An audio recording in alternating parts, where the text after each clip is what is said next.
예, 미국엔 나스닥, 우리나라에 코스닥이 있다면 뉴스쇼에는 뉴스닥이 있습니다. 뉴스쇼 증권시장 뉴스닥 세미래정책연구소 허성모 소장님 어서 오십시오. 예, 안녕하세요. 예, 바른정당 이준석 노원병 당협위원장님 어서 오십시오. 네, 안녕하세요. 이준석 위원장 괜찮으세요? 아니, 저 괜찮죠. 왜요? 괜찮다면서 머리 긁고 그러세요? 잠이 부족해가지고. 멋쩍어 하세요. 앞에서 네. 이상돈 의원이 이제 어쨌든 미래당으로 당적은 가게 될 분인데 네. 물론 지금 마음과 몸은 다 딴 쪽에 가 계시지만 어쨌든 비례위원이기 때문에 가야 될 그분이 미래당에 대해서 신랄하게 비판했습니다. 이름부터 틀렸다. 미래 이런 이름 쓰면은 비눗방울처럼 사라지는 당들이 대부분이었다. 뭐라고 답하시겠습니까? 저는요, 이상돈 의원님하고는 특수한 관계인 게 예전에 새누리당 당명 지을 때 같이 지었어요. 네, 그러니까 뭐 그런 부분에 대해 가지고 뭐 하나하나 제가 대응하긴 좀 죄송하고요.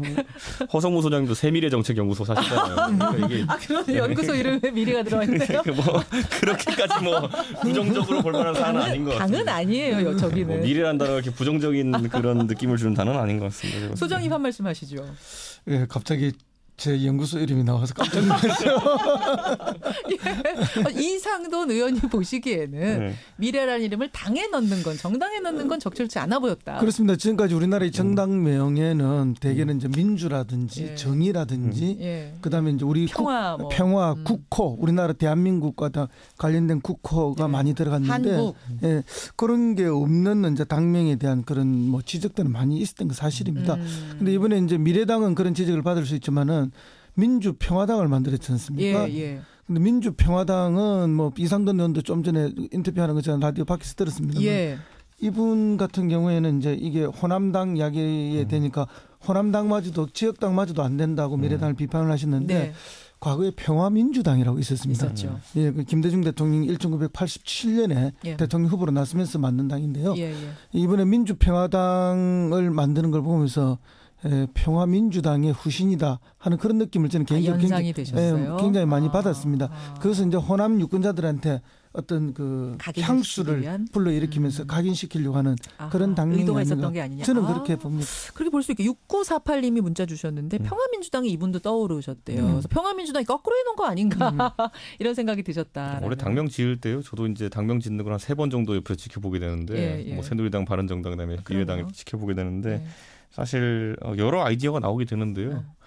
사실 미래당 같으면은 열린우리당과 비슷한 당명에 대한 도전이죠. 그러니까 보면은 그걸 떠올리면서 당시에는 이제 롤모델처럼 파격이다라고 느낄 수 있는 당명을 정한 것이고 그거 외에 이제 바른정당도 약간 그런 시도였고 나머지 이름들 같은 경우는 보통 아까 허 소장님 말씀하신 것처럼 키워드들 재활용해서 만든 경우가 많은데 사실 어느 것이 낫다 하긴 좀 어려운 게 우리나라 정당들의 수명이라는 게 길지가 않거든요. 그렇게 그래서 오래 가지도 않으니까. 그래서. 알겠습니다. 예. 그러니까 아까 전에 비눗방울이라는 평론에 대해서 지금 재활용으로 응수하셨어요. 아니, 저랑 같이 새누리당 이름 지은 분이라니까요, 제가. 자, 이름 얘기는 여기까지 상한가, 하한가 가보겠습니다. 상한가부터 가보죠, 허성무 소장님. 예, 뭐 지금 올림픽 때문에 온 나라가 더들썩한데요. 이 올림픽에 이제 외국에서 기빈들이 많이 오는데 북한을 대표해서 김영남 북한 최고인민위원회 상임위원장이 왔습니다. 온다고 합니다. 이분 뭐 우리 국민들한테 너무 익숙한 분이죠. 그렇죠. 근데 이제 처음 오시는 건데. 처음이네요. 정말 익숙한데 처음이네요. 그럼 많이 온 것 같습니다. 그러니까요. 왜냐하면 이제 이분이 사실은 뭐 그 김대중 대통령이 방문했을 때나 노무현 대통령이 북한을 방문했을 때 사실은 이제 국가 수반 자격으로 맞이도 하고 회담도 하고 그랬던 적이 있거든요. 그렇다 보니까 이제 북한 하면은 수많은 권력자들이 떠오르지만 변함없이 자리를 유지하고 있는 권력자 중에 한 명이죠. 3대째잖아요. 3대째. 김일성, 김정일, 그렇습니다. 김정은까지입니다. 나이 90. 나이 90이고요. 이분이 이제 그 러시아대 외교학과를 졸업해서 외교관 출신이에요. 그러다 보니까 이게 이제 권력에 아마도 20, 30대 젊은 나이에 북한의 50년대, 60년대 초에 그런 피비린내 나는 그런 그 정파투쟁이 있었거든요. 숙청이 있었습니다. 그런 것들을 보면서 아주 정권에 충성하고 살아남는 법에 대해서 잘 알고 있는 분이 아닌가. 그래서 3대에 걸쳐 충성을 했고 그러다 보니까 3대에 걸쳐서 이분에 대한 신뢰도 굉장히 높을 거라 봐요. 그래서 우리 언론에서는 그냥 얼굴마담이고 실권이 없다 이렇게 이야기하지만 상당한 수준의 권력 핵심의 실권자이고 신뢰가 없다면은 국가를 대표하는 자리에 이렇게 수십 년 동안 앉혀놓을 수도 없고 예. 또 지난번 베이징 올림픽, 소치 동계올림픽에 다 그때 대표단을 입고 국가대표로 갔거든요. 맞아요. 이번에도 그런 국가를 대표하는 대표자로서 오기 때문에 상당한 내용이 있을 수 있다. 저는 오히려 이렇게 예측을 하고 이분이 한국에 와서 어떤 행동을 보이고 누구를 만나고 어떤 대화를 하느냐 이것이 이제 촛불 바람 앞에 촛불이 그래도 뭐 이렇게 비닐이라도 커튼을 쳐주는 그런 대화의 국면으로 조금 발전할 가능성 그런 걸 엿보고 있습니다. 상한가 김영남 위원장. 이준석 위원장의 상한가 누굽니까? 저는 그 대응되는 인물이죠. 마이크 펜스 미국 부통령을 잡았는데요. 예. 사실 미국의 부통령이라는 건 저도 미국에서 유학을 하면서 한 4년 살아봤지만은 부통령에 대한 기사 한 줄도 본 적 없습니다. 제가. 그래요? 네, 미국에 있으면서. 부통령인데? 그러니까 이 명칭만 부통령이지 사실 이제 부통령은 실질적인 역할이 상원 의장 역할이랑 승계 대통령 정도, 그러니까 대통령 유고시 승계 대통령 정도로 이제 인지되어 있는 경우가 많고 실제 영향력이라는 거는 국무장관이나 아니면은 국방장관에 비해 가지고도 좀 약하다. 그래요, 그러니까 부통령이. 실제로 어떤 상황이냐면 부통령 같은 경우에는 소위 말하는 안보 관련 보고도 개선상이 없다. 그러니까 예를 들어 국방장관이 뭔가 대통령에게 안보 관련해서 보고할 때도 보면 라인에 없다. 부통령의 보고할 의무가 없는 거예요. 그러니까 펜스 부통령 같은 경우도 물론 뭐 정치인으로서 성공한 분이지만은 이런 정보라는 게 좀 부족하다 보니까 이번에 오기 전에 그래가지고 알래스카에 이제 미군 기지 들려가지고 뭐 사드나 이런 거에서 교육받고 온다는 거 아닙니까? 맞아요. 그러니까 그 정도로 지금 이제 펜스 부통령 같은 경우에는 실권은 좀 없는 상태이고 저는 김영남도 마찬가지라 보는 게요. 이게 의전상으로는 이분이 뭐 굉장히 높은 서열이 있다고 하지만 수반입니다. 그러니까요. 근데 우리가 뭐 예를 들어 한국에 뭐 해외 지도자 방문했을 때 예를 들어 영국이 엘리자베스 여왕이 온다 그러면은 굉장히 격이 높고 우리가 잘 대접해야 되는 상대인 건 맞지만은 그분 와서 그분이랑 외교를 논하고 할 건 아니지 않습니까? 그 정도로 보세요. 그러니까 저는 사실 김영남이라는 이런 상징적 인물, 펜스 부통령이라는 상징적 인물이 의미하는 바가 있다고 보기 때문에 의미를 완전 없다고 보지는 않겠습니다만은 이번에 그래서 북한은 김영남 위원장을 보내면서 상당히 예를 갖춘 겁니다. 거기에 대해서 미국은 그런데 상당히 부정적인 이제 반응을 보인 것이 이번에 펜스 부통령이 오기 전에 지금 이미 말폭탄이라 해야 될까요? 여러 얘기를 하고 있고요. 인내 시대는 끝났다는 걸 내가 알려주기 위해서 가는 거다 이런 얘기도 했다고. 첫 번째 그거, 두 번째로는 부통령의 손님 자격으로 초청한 사람이 이제 오토 원비어 씨, 그 북한에서 사망한 그 미국 대학생 원비어 아버지를 데리고 옵니다. 프레드 원비어 씨를 이제 데리고 온다는 건데 이렇게 되면요 양쪽에 이제 곤란한 상황입니다. 예를 들어 프레드 원비어 씨를 그러면은 문재인 대통령께서 만날 것이냐. 어차피 왜냐하면 대통령은 만나야 되는데 개막식장에서 마주치게 돼 있거든요. 그렇죠. 그럼 이제 거기서 예를 들어 어떤 말씀을 대통령이 건넬 것이냐. 예전에 오토 원비어 죽었을 때는 문재인 대통령께서 조전을 보내가지고 굉장히 예를 갖추셨거든요. 그런데 여기서 만약 프레드 원비어 씨한테도 비슷한 예를 갖춘다면은 그럼 그 옆에 김영남 위원장이 앉아 있는데 또 어떻게 할 거냐. 그러니까 상당히 어려운 고차 방정식을 지금 이제 우리 대통령께 미국에 떠넘긴 겁니다. 자, 그럼 왜 데리고 오는 걸까요? 오토 원비어의 아버지를 왜 데리고 오는 걸까요? 펜스 부통령. 아니 뭐 펜스 부통령이 전략은 분명하죠. 미국이 강력한 압박과 제재를 북한에 하고 있는데 어쨌든 북한은 이 올림픽이라는 장을 통해서 전략적으로 전환을 하고 있는 거 아닙니까? 그렇죠. 자기들이 그 제재를 뚫고 나갈 수 있는 여러 가지 방법을 모색하고 있는 것 또한 사실이죠. 고립에서 벗어나보고자 하는 몸부림이거든요. 그런 또 전 세계에 대한 제스처를 보여주는 것이고, 근데 그 부분에 대해서 이제 이렇게 펜스 부통령이 분명하게 딱 이야기를 잘라서 했잖아요. 올림픽의 정신과 효과를 하이제킹하는 것을 막으러 온다. 라고 이야기를 했습니다.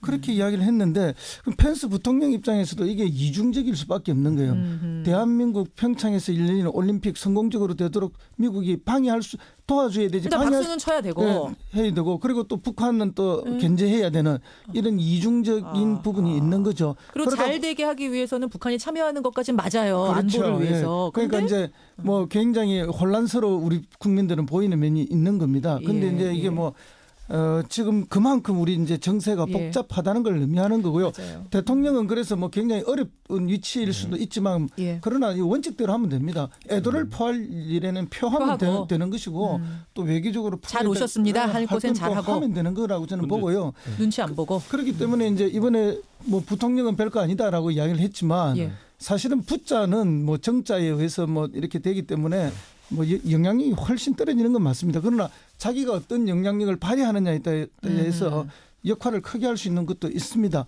저도 붙자를 해봤잖아요. 근데 이제 부통령은 실제로 권한이 법적으로 보장된 게 적어서 보통은 이렇게 합니다. 대통령이 부통령한테 어떤 특임을 맡기고 싶을 때는 과거에 이제 오바마 대통령이 리버만한테 했던 것처럼 예를 들어 이 건강 관련해가지고 건강보험 개혁 이슈에 대해서는 부통령이 다 맡아서 했으면 좋겠다. 이런 선언이 있을 때 그때부터 이제 힘이 주어지는 것이고 부통령은 실제로 권한이 굉장히 약한 게 사실인데 저는 이번에 근데 퍼즐이 한 칸 좀 빠진 게 느낌이 드는 게 뭐냐면은 이게 뭐 일본도 아베가 온다 그러고 펜스 부통령 오고 또 이렇게 오는데 중국 누가 오는지가 잊어버렸거든요, 제가. 중국이 시진핑 주석 옵니까 안 옵니까? 안 오는 게 거의 확실한데. 지금까지 얘기 없으면 안 이 격에 그러니까 상무위원이 올 것 같아요. 그러니까 상무위원일 거잖아요. 근데 부통령과 미국 부통령과 어쨌든 김영남의 격이 있기 때문에 지금 각국에서의 격이 있기 때문에 중국에서 상당히 비중 있는 인물을 보내야 되는데 제 생각에는 항상 중국은 의전할 때 보면은 시진핑을 만나느냐 아니면 리커창 총리를 만나느냐 아니면 리커창 총리도 못 만나느냐로 세 가지로 구분된다 하거든요. 그러니까 이번에도 아마 중국에서 파견하는 인물에 대해 가지고 상무위원급이라 하지만은 상무위원도 그 나름대로의 정치적 비중이 다 다르거든요. 다 달라요. 그래서 아마 그런 점에 있어가지고 만약에 중국이 성의 있는 자세를 보낸다면은 저는 펜스 부통령이 김영남을 상대할 리는 없다 보지만은 중국 쪽 인사는 상대할 가능성이 있다 따로 이런 생각도 하게 됩니다. 그런데 펜스 부통령은 지금 강경 발언 쏟아내면서 안 마주치게 해달라 이렇게 이야기를 했지만 그럼 김영남이지. 그러니까 이제 그 김영남에 대해서 북한 대표단과 가능하면 이렇게 동선이 겹치지 않게 해달라는 요구를 하고 이렇게 강경한 이야기 또 북한이 싫어할 만한 곳들만 다 이야기하고 방문하고 오는 거 아니에요. 그럼에도 불구하고 미국이 이렇게 강경할 때는 항상 물밑으로 대화를 진행하고 있었다는 것을 우리가 늘 봐왔잖아요. 경험적으로. 바로 그겁니다. 그래서 바로 그겁니다. 저는 이렇게 오히려 너무 강경한 태도는 이면에 있어서의 접촉 가능성을 열어놓고 있는 것이 아닌가. 저도 사실은 이렇게 압박을 지금 북한을 이렇게 대놓고 압박하는 이 모습은 결국 대화로 나와라 그 마지막까지 왔다는 느낌이 들거든요. 그렇습니다. 그래서 이제 뭐 김영남에 대해서 이런저런 평가를 할 수는 있지만 나쁘게 보면은 뭐 얼굴마담이고 자기가 살아남기 위해서 처세를 자랑하는 북한판 기름장어다 이렇게도 볼 수 있지만 저는 뭐 극강의 정치력을 가진 북한의 실권자 중에 한 명이다 봅니다. 일단 공식으로 회동은 안 잡혔어요. 안 잡혔기 때문에 안 만날 겁니다. 공식으로는. 근데 비공식 접촉, 대화, 북미 간에 있겠습니까? 평창에서 있을 수 있을까요? 평창에는 없을 것이고요. 저는 비공식 채널은 지금까지 항상 어떤 시점에도 존재와 있을 거기 때문에 여기 와서 뭐 예를 들어 펜스 부통령과 김영남이 뭐 귓속말해야 되는 상황으로 오지 않을 것이다 봅니다. 저는. 동선 안 겹치겠네요. 그럼 결론은. 뭐 추워서 말이나 하겠어요. 둘이 앉아가지고. 또 왜 그러세요? 그래도 잘 돼야죠, 개막식. 여러 개 밉고 가면 된다. 개막식 잘 돼야 되는 건 당연히 맞고요. 그런 의미에서 저는 이번에 좀 정치적으로 와가지고 둘이 안 만나는 건 둘째치고 말폭탄 좀 안 던졌으면 좋겠어요. 펜스 부통령도 그렇고. 뭐 가까이 오기 전에는 각국에서 할 수 있겠지만은 우리 공항에 딱 내리는 순간부터는 좀 조용히 하고 있었으면 좋겠어요. 그럼요. 당연하죠. 근데 평화만 얘기해야 됩니다. 미국이 지금 계속 뭐 말폭탄도 던지고 뭐 그다음에 또 마치 공격을 할 것처럼도 하고 이렇게 했지만 실제 이제 뭐 어제 미국 상원에서도 그 부분에 대해서 대통령에게 강력한 이야기를 했지 않습니까? 그런 것처럼 미국도 전략이 좀 오락가락하는 느낌도 있고요. 어찌 보면은 결국은 마지막엔 대화를 가기 위한 건데 그 전에 주도권을 잡기 위한 주도권 싸움. 뭐 그런 게 아닌가. 알겠습니다. 자, 뉴스닥 상한가는 두 분이 다 올림픽과 관련된 인물들, 펜스 대통령, 또 펜스 부통령, 그리고 김영남 상임위원장을 꼽아 오셨어요. 하한가 가보겠습니다. 하한가. 이번 주는 하한가 인물도 꽤 많이 보이는데 허성무 소장 누구 골라오셨어요? 저는 뭐 안태근 전 검찰국장과 검찰 출신인 최규일 자유한국당 의원을 골랐습니다. 서지현 검사가 지목한 어떻게 보면 가해자 두 사람을 골라오셨습니다. 이준석 위원장. 저는 뭐 비슷한 사건에서 박상기 법무장관을 박상기 법무부 장관도 역시 구설에 올랐었죠. 두 분 또 역시 통하는 아이템이네요. 허성무 소장님. 뭐 온 사회 조직 내에 지금 뭐 성추행이 없는 곳이 없죠. 그럴 만큼 우리 사회에 지금 만연되어 있어서 어떤 형태로든지 이게 이번 사건을 계기로 좀 건절되고 사회 문화 전체가 바뀌는 계기가 됐으면 좋겠는데요. 그럼에도 불구하고 이 가해자들은 바뀔 생각이 전혀 없어요. 이 안태근 전 검찰국장은 술 취해서 잘 뭐 기억이 안 난다 이렇게. 이번 기억 안 나는 전문가예요. 왜요? 국회에서 지난번에도 뭐 노회찬을 질문하니까 기억이 안 난다 이런 이야기를 했는데 이 뭐 공부 잘하고 고시 서울대 법대 나오고 고시 했던 어떻게 패스하셨는지 모르겠어요. 최고의 인사라 뭐 엘리트라고 하는 사람들이 기억이 안 난다니까 그러니까요. 정말 국민들이 어안이 벙벙하죠. 그다음에 이제 최규일 뭐 의원도 자기 명예훼손이다 지금 이러고 있어요. 대개 이제 이런 성범죄 관련해서 뭐 사실무근, 명예훼손 뭐 이렇게 이야기해도 나중에 기억 안 난다는 분들 다 가면은 기억이 잘 나요. 그런 면에 있어서 이 두 분이 지금 초록이 동색이다. 그리고 검찰은 이런 사건 일어나면 그걸 조사하고 수사하고 처벌해야 되는 조직인데 이 조직이 오히려 더 심각하다는 면에 있어서 맞습니다. 그리고 그 당사자들이라는 면에 있어서 물론 뭐 본인들 지금 부인하고 있고 기억 안 난다니까 아직까지는 뭐 조금 더 수사를 해보고 조사를 해봐야 되지만 정말로 이 문제가 많은 사람들 아닌가. 화한가 뭐 한가 줄 수밖에 줄만합니다. 그런데 그 어떻게 보면 유탄을 맞은 게 이제 박상기 법무부 장관 아닌가 싶어요. 그러니까 박상기 법무부 장관은 솔직히 이 일이 있어가지고 굉장히 해결자 역할을 할 수 있는 분이었는데 우리가 이제 적폐청산이라고 하면서 그 안에 이제 사법개혁이라든지 검찰개혁이라는 걸 놓고 이제 하고 있고 박상기 법무부 장관 그 일을 하기 위해 가지고 이제 소임 받아서 장관하고 계신 거예요. 이번에 임명이 된 사람 아닙니까 새로? 그렇죠. 근데 이번에 예를 들어 뭐 이런 성추행 문제나 이런 것들, 양성평등 문제 같은 경우도 적폐에 해당되는 문제임에도 불구하고 그걸 처리하는 과정 속에서 뭐 신뢰감을 주는 형태로 행동하지 못했다는 것 때문에 과연 이분이 그럼 앞으로 있을 검찰 개혁에 있어가지고 기대했던 것만큼 이제 공정하게 전격적으로 할 수 있겠느냐에 대한 그거에 대해서 이제 물음표가 던져진 거거든요. 그러니까 이 박상기 법무부장이 갑자기 떠오르게 된 게 서지현 검사에 지금은 사임을 했습니다만 첫 변호사 그렇죠. 김재란 변호사가 나와서 이번에도 요 폭로하기 전에 박상기 현 법무부 장관한테 얘기를 했는데 그렇죠. 묵살당했다 지금 이렇게 되면서 얘기가 커진 거잖아요. 허 소장님. 근데 사실관계가 서로 좀 주장이 엇갈리고 막 그러더라고요. 뭐 그럼에도 불구하고 어쨌든 뭐 그 전에 이메일 보낸 거 맞고 또 뭐 조사가 있었던 것도 맞는 것 같은데 저는 이제 방금 이 의원이 지적한 것처럼 그런 면에 있어서 약간의 뭔가 석연찮은 점이 있는 건 사실입니다. 그래서 그 역할을 충분히 현 법무장관이 잘하고 있는가 하는 부분에 대해서 이제 걱정하는 바도 있고 또 동시에 하나의 걱정이 이게 혹시 그 법무장관이 아직도 법무부 내에서 이 검찰 뿌리 깊은 조직들 장악이 완전히 안 된 건 아닌가? 조직 장악이 안 된 건 아니냐라는 소문들이 사실은 뭐 있었어요. 그리고 노력을 굉장히 하고 있다라는 얘기도 들었는데 그렇죠. 혹시 또 그런 문제 아니냐? 예, 그리고 이제 안태근, 최규일 이런 분들의 뿌리가 얼마나 검찰 내에 강하게 박혀 있겠습니까? 이제 그런 분들의 어쨌든 그 뿌리들이 이 알게 모르게 작용을 해서 이 법무장관이 이렇게 실수를 하는데 실수를 유인해낸 것이 아닌가 하는 그런 생각도 떨칠 수가 없는 아침입니다. 제가. 그래요. 예. 저는 근데 이번에 박상기 장관은 어쩌다 보니까 투콤보로 이제 맞은 건데 사실 이게 사람이 뭐 욕먹는 이유와 책 잡히는 이유는 두 개가 다르거든요. 그렇죠. 그런데 이제 박상기 장관 같은 경우에는 과거 이제 비트코인 정책 관련 발표에 의해 가지고 문재인 대통령의 질책도 한번 듣고 이런 상황 속에서 대중의 관심이 집중된 상황 속에서 이번에 서지현 검사 일을 제대로 처리 못했다는 얘기가 되면서 이게 사실 두 개가 엮이면 안 되는 일인데 굉장히 최근에 주목받는 인사가 되면서 지금 경질 위기까지 놀린 것으로 이제 보입니다. 저는. 그래요. 오늘 미투 운동으로 연관된 그래서 하한가를 맞은 세 사람 이름 올려주셨는데 청취자 강진님이 미래당 이거 빵집 이름이 좀 연상된다. 이거 이 얘기가 당 안에서 혹시 나와요? 아니요. 저는 근데 아까 이상돈 의원이 하신 말씀 중에 박근혜 대통령이 옛날에 미래연합이라는 당을 만들었다는 건 저도 지적했는데 그거 되게 심각하게 받아들이더니만은 중간에 이제 밀어붙이더라고 어떤 분이요. 이제. 아니 그래 미래당하고 이렇게 당 이름 두 개 놓고 할 때 그 바른국민당하고 미래당 할 때 미래당 빵집 이름이다 이렇게 안 된다라고 주장한 그 소속 의원들도 있잖아요. 그게 보도에 나왔어요. 근데 제가 아까 말씀드렸지만 새누리당 이름 지어본 사람으로서 저도 압니다. 누리는 심지어 사전에 보면 메뚜기란 뜻도 있습니다. 그러니까 이게 그렇게 하나씩 하고 들어가면은 이름 못 지어요? 이름 못 짓습니다. 오늘 하여튼 여러분들이 가장 관심 많으신 거는 정당 이름이었다는 거 전해드리면서 두 분과 인사 나누겠습니다. 오늘 상한가 그리고 허 소장님한테 질문 하나 들어왔어요. 아까 부자 들어가는 거 해보셨다고 그러는데 뭐 해보셨습니까? 이 질문. 그래요. 부지사지. 경상남도에서 정무부지사를 했어요. 정무부지사 하셨어요. 이분. 유명한 분입니다.